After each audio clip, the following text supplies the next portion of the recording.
what you mentioned, the cost and the economics of it. So in terms of how would you ensure the availability across hospitals and especially the government hospitals and where most of the impoverished population is there. So how would you manage that scale and that economics? That's one part. And second, in terms of the medico-legal conformance, how would this ensure the medico-legal conformance part? And the third part is in terms of the surgeons who learn this technique in terms of the training and their exposure to this kind of surgery. What are the measures or initiatives being taken? Certainly. I think all the three questions are great. If I don't remember, I'll ask you to repeat that again. But the first question was around the economics. And I must say, I missed that out during my presentation. So our goal is, and please understand these are projected estimates at this point in time, but based on everything that we know today, so our selling price to the end user will be somewhere around 4 to 5 crores compared to the other system, which in India sells for around 16 to 18 crores. And then of course anything that gets imported, one has to pay duty and so on, and then very expensive maintenance contracts. Our cost of the instruments that are used in robotic surgery will be also 1/3 that of the other system. And same thing with the annual maintenance contract after the free period of warranty. Again, it will be around 1/3 of the existing pricing that we are aware of. So the whole idea really was to make it affordable. And so we feel at this point, and we are aware of the government, some regulations, and we really have had invitation.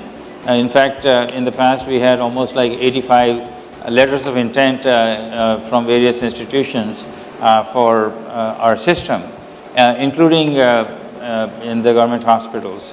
So I think anything below 5 crore, as I understand, that it will be preferred. And also a Make in India product definitely will be in fact desirable, and it may be required for all the government hospitals, railway hospitals, army hospitals to purchase this as a preferred. And ultimately I think as we have seen with our Prime Minister Modi that really there is so much encouragement, and it becomes very crucial for our various healthcare institutions and doctors to look at this thing, because this is how we are going to come out of some of the lags we have had on the development of medical technologies. Because see, now we have produced this thing. It was a very expensive journey, took time, but now we have it, so it can be done. So it is very important for our country to realize that something which is so sophisticated, so complicated, in fact it can be done. So hopefully this will also continue to encourage other industries to truly make literally indigenous in so many ways. In fact, I make a mention of this thing that even today, a lot of components have to come from outside that we use in our robotic system. Motors, drives, and all of those things are expensive, coming from Germany, Switzerland, US. Then we pay duty, then all the lead times. So all of these things, gradually can be done in the country. So we hope that, I think the economics at that level will really change the dynamics of availability in various institutions. Now, regarding the medico-legal side, I'm going to defer that question to Dr. Rawal, who is practicing here in India, and then I'll come back to your training part. Yeah, medico-legally, if you see, the robotic surgery is an established treatment all over the world. In India, we are having robots since 2001 or 2, the robot came for cardiac surgery. Then in 2016, it came in AIMS, and then we got in Rajiv Gandhi in 2011 February. And there are many young robotic surgeons, they get trained when they come to us or other center, when they go to other center. And many of these young doctors, once they finish their training part of basic urology training, they go to subspecialty, and they are the one who come with us and they get trained in 1 and 2 years. We, under supervision, they get all the surgery, and then they are, certified also. After that, they are free to go to practice. There are some structured course for them. Not only India, they can have the fellowship from outside also. They go to Europe, they go to America, and those structured fellowship course, once they attend, then they can come back and they are certified as a. It's not that you require a special certification for robotic surgery. So if you can do, just let me finish. The thing is that you have to know the open surgery, and most of the surgeons, they get open surgery trained during their training. Now come to the robotic surgery. If any problem is there, though it's a very safe machine. You ask me if I cut the vessel with this, I will just catch the vessel and I will open the patient. Once I remove, my head, or I keep my joysticks into the where it goes. After that, it will keep on holding. Nothing will happen unless you open the patient and you catch that vessels. So it's a very safe system. So if you know the open surgery, you are absolutely safe surgeon also. So approximately, can you tell us how many surgeons in India are trained or equipped to do robotic surgery, and approximately how many hospitals currently in India, across India, are equipped to do it? Yeah, as I told you, now in India, 72 robots which we counted, 2 more are coming in country, and all these centers, I will not say they are as they have high volume as we have, but they do the surgery. So they are in 72 center. If you see, then multiply by 2 or 3 also.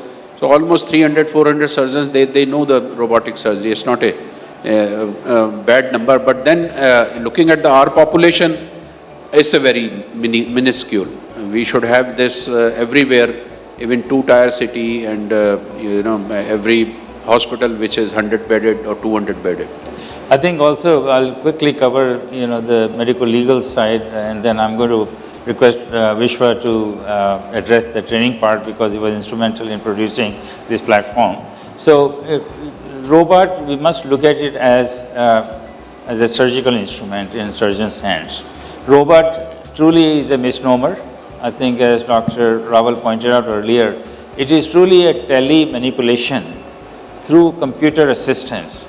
That means when I move my hand motions through various sensors and encoders, they get converted, through the computer into a digital signal, which then goes out, and based on the programming and through the drives within the arms and everywhere else, they respond accordingly through a very pre-programmed approach.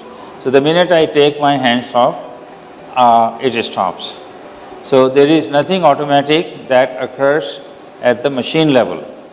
There are all kinds of various safety features that are part of our development. They exist to literally prevent all of that. So literally, for practical purposes, no unintended things will occur. And this is why we go through very extensive planning and various safety protocols at every level, at the hardware level, at the software level, make sure that it is not going to fail, and then we do animal trials and get out. So we go through a very series of validating the safety. So now, can the machine go crazy, as some movies might show you? The arms are going wherever. It just does not happen.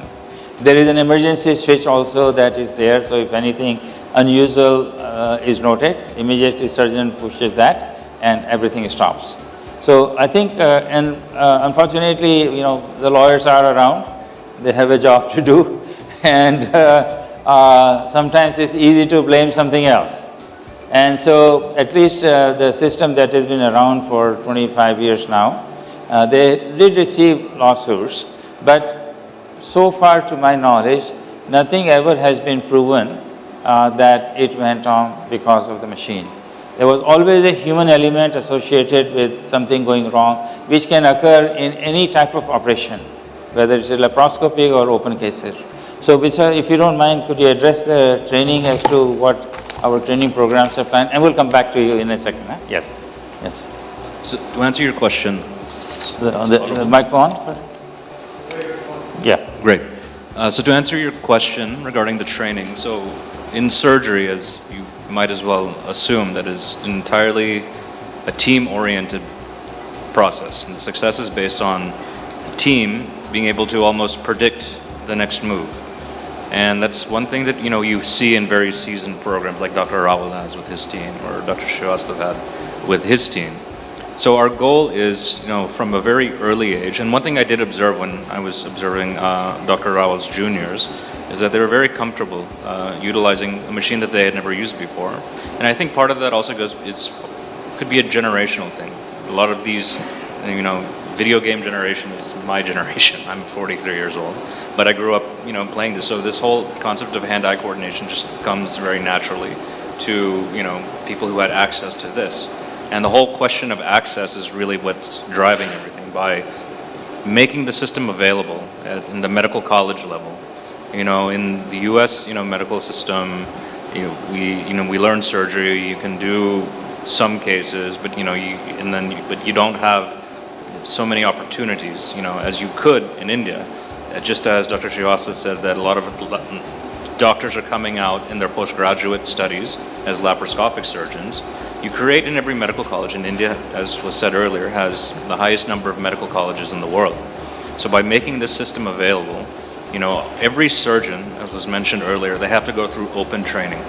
You have to be an extraordinary open surgeon to be a good robotic surgeon, and one is knowledge of human anatomy, knowing things that can go wrong, being able to detect, early signs of when things might go south.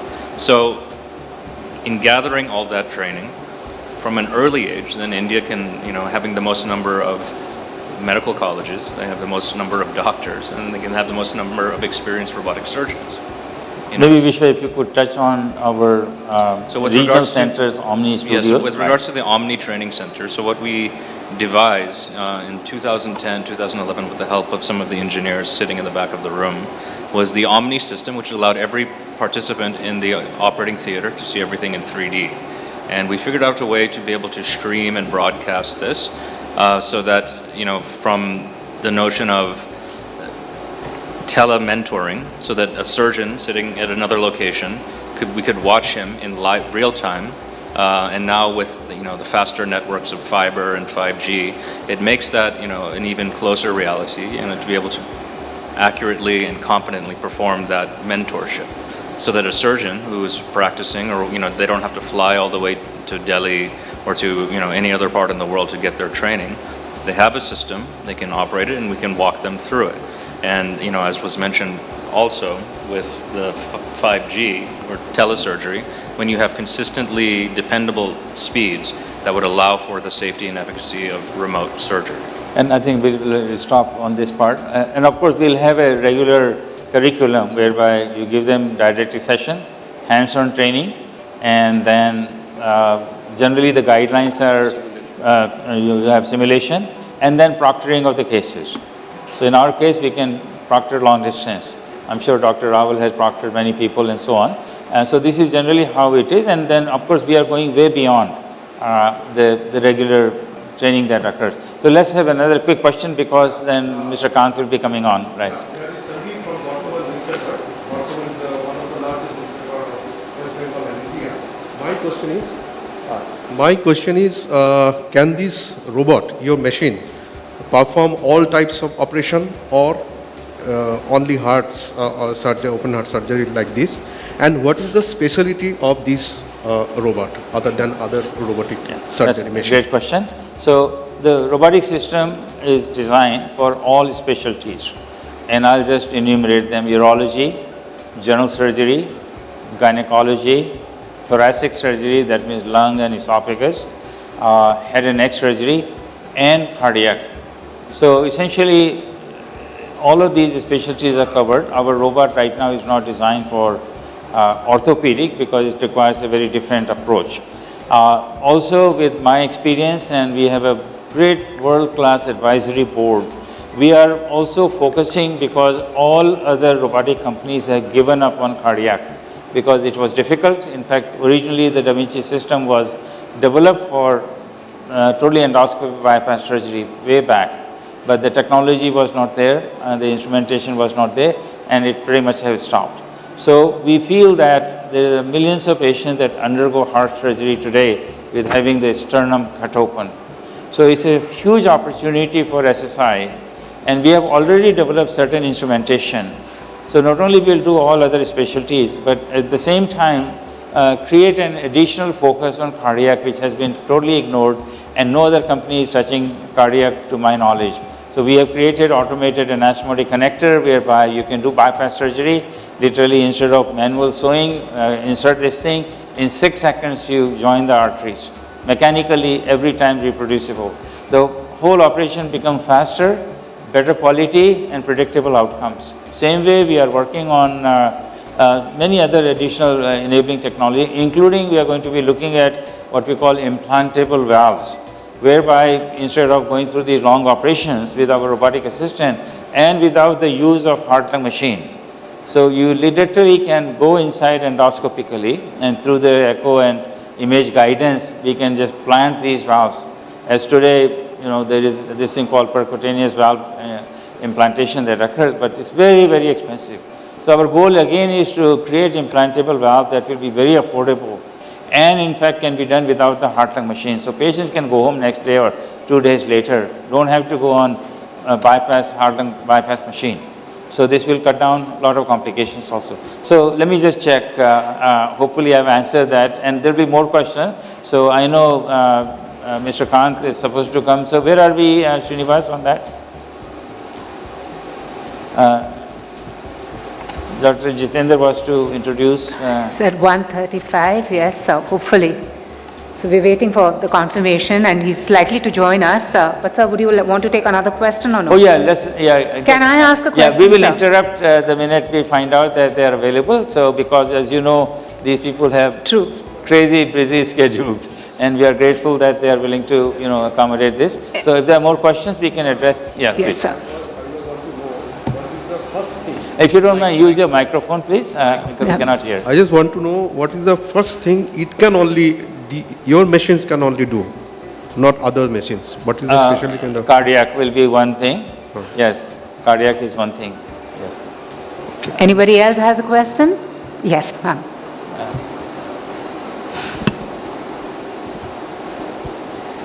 Sir, Reena this side from Medcare Today, and it's an international healthcare magazine on medical and healthcare.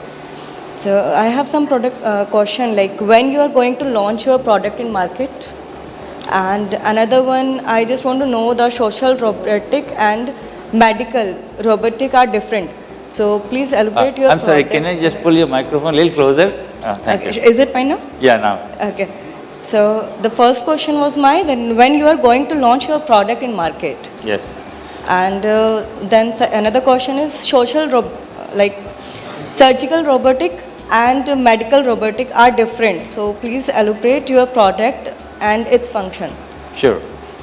Great question. So first of all, our goal is, because we have just finished our trial, we learn from it. Based on that, if there are some refinements or fine-tuning needs to be done, then we set up our entire manufacturing and assembly process at a commercial level. There are also certain certifications required in the meantime in order to have the facility certified, make sure that it meets all the standards, including good medical practice, and people do certify that. So we are going to go through a series of the process, and so we really hope, and don't hold me to it, because again, as you know, these processes sometimes can be delayed, but we are aiming at somewhere around 6 months or so to be able to make these things available commercially. And your second question was in relation to the medical and surgical. So essentially, the robotic arms, for instance, that get used, and we also, in fact, in our own case, we have some what we call single arm applications, which are for medical diagnostic purposes. So because the robotic arm can very precisely hit a target inside the body. So let's say somebody has a kidney cancer, okay? 3D imaging is available today. We can set up and feed all these coordinates into the computer and then let the robotic arm do the thing. So it automatically just goes and goes exactly where it needs to go and do the biopsy. So there are diagnostic things that which maybe will be considered like on the medical side of the robotics. Then also holding an ultrasound probe, so which we have already tested with using 5G. We could do ultrasound mounted on a robotic arm 30 kilometers away. So again, like today, patients have to travel from wherever to even have ultrasound done. So we can literally remotely offer these services in villages on a mobile van. Camera holding applications. So right now in laparoscopic surgery, some assistant or assistant surgeon, are they ready? Yes, sir. Okay, so sorry, but yes, there are medical applications and surgery, of course, for all surgical procedures.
Great, it is a very proud moment for all of us. And as you can see, the system, it is quite different than the other robotic systems. And it's modular design. Each arm is placed separately, allowing the flexibility of placing wherever required in relation to the patient's operation, the body habitus of the patient. And then the surgeon sits on the surgeon console. Maybe I can just climb up there and just go through this a little bit for 2 minutes. And so each robotic arm has got 7 degrees of freedom, which sits on the cart. And then there is a tool interface that carries the instrument. And the instruments are completely manipulated.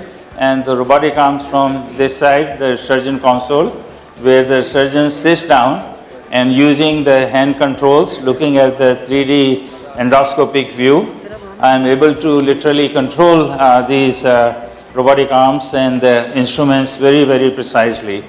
Then on the other side, you see a vision cart. So the other systems have only 2D vision for the surgical team. And in my opinion, as a surgeon, I thought it was not safe. We need 3D vision so that we know exactly the depth, and we can do things very precisely also for the assisting surgical team. So right from the beginning, the plan was to have 3D, same view as the surgeon, to the assisting teams as well. And also for teaching training purposes, it will shorten the learning curve. And also if there are trainee observers, they see the same view as the surgeon. And the accuracy, it is tremendous. The view is absolutely phenomenal in high definition. And you almost develop, the robotics don't have what we call the feel, like the human hands when we are holding instruments in our hand. But because of the vision, you are almost fooled that you are feeling things. And so the system is quite different in terms of its overall design.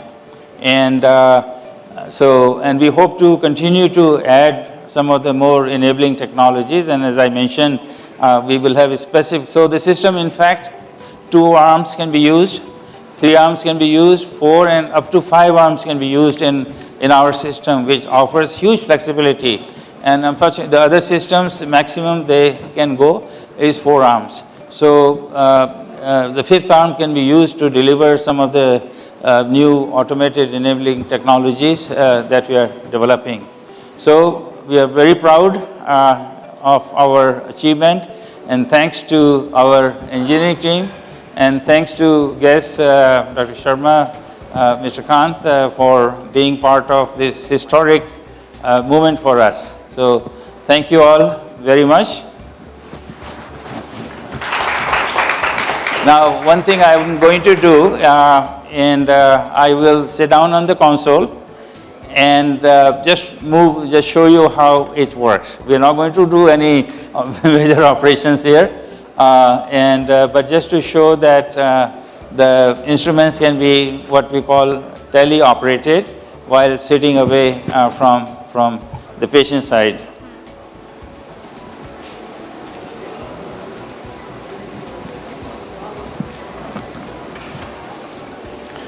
So here I do wear these 3D passive glasses, which gives me a beautiful view with the depth of everything where it is, and that way I'm able to very precisely control. We also have this touch panel right here next to the surgeon, so I can control a lot of various different functionalities sitting here. And so I have, there are two what we call the master controls, and I basically hold them, and we have a little safety mechanism to pinch to activate these instruments. And once they are activated, as you can see, the robotic arms moving, and you can see on the endoscopic view.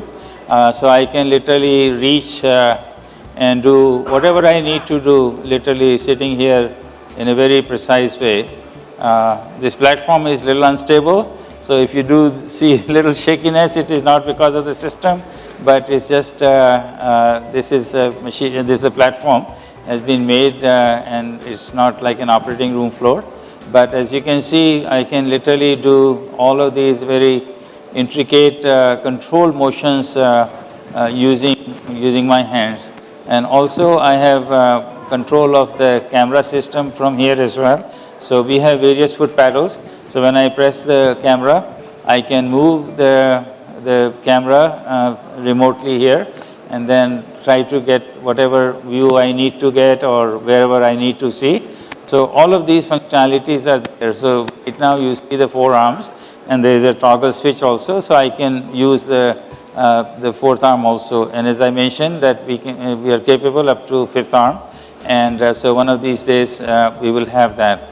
So essentially the principle of robotic is for surgical application is teleoperation, and so all my hand motions are getting transmitted through a very sophisticated system which involves electronics and software, and then these things are very precisely controlled through software planning. So and as I was mentioning during my talk, it is honestly mind-boggling that what all goes in. It is hard to appreciate when you see things from outside and things just move very precisely, but there are thousands of little parts that go inside these machines. And so the knowledge base of the engineer, what components to choose, how to put them together, so everything works in sync. And this is, I must say, it's a great achievement, and so this will allow us to really in future do telesurgery as well.